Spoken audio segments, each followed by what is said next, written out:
Many people probably think that they will be able to buy their way into heaven, especially a lot of multi-billionaires. People will think they will be able to befriend their way in heaven. You know how they do down here on earth. The good old boy rules. What they have, that's my friend. We shake each other's hands. We wash each other's hands. We help one another. None of these things are going to get us into the kingdom of heaven. The word says to make your call and election sure. The only way we're going to enter into the kingdom of heaven is by obeying his word, reading his word, and living his word. Let's listen to this. This is important because there's these doctrines coming out that are leading people away from Yah, and is Satan putting a stumbling block and a yoke around and a millstone around the children's neck. And we need to separate and sever that cord. So Peter says something very significant.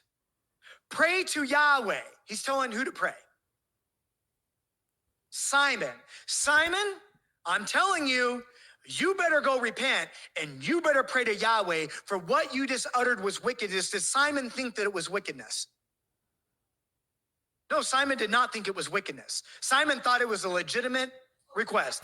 Yeah, Simon thought, oh yeah, because Peter Simon, yeah, a surname. So this is another, two different people. So Simon, absolutely. So Simon thought this was a perfectly normal request.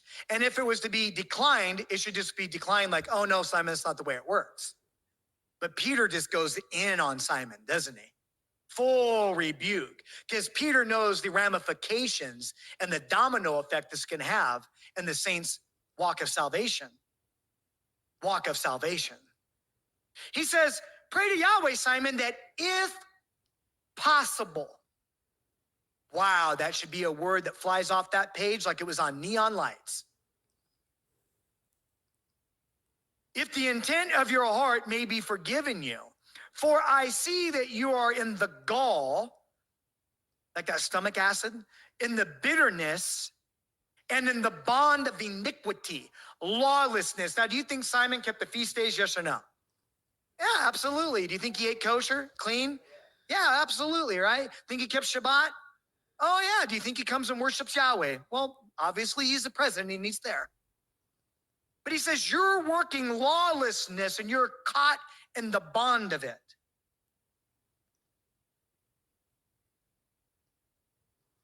Why would Peter say that? That's the question. We're going slow today for a reason, guys. Won't be long. We won't be long before you. Why would Peter say that? If possible? I thought Yahweh forgives all manner of sin. I thought you couldn't lose salvation. And Peter's saying, you are caught in the bond of iniquity. You had better repent and cry out to Yahweh, if it even possible, that you be forgiven. Matthew 12:31.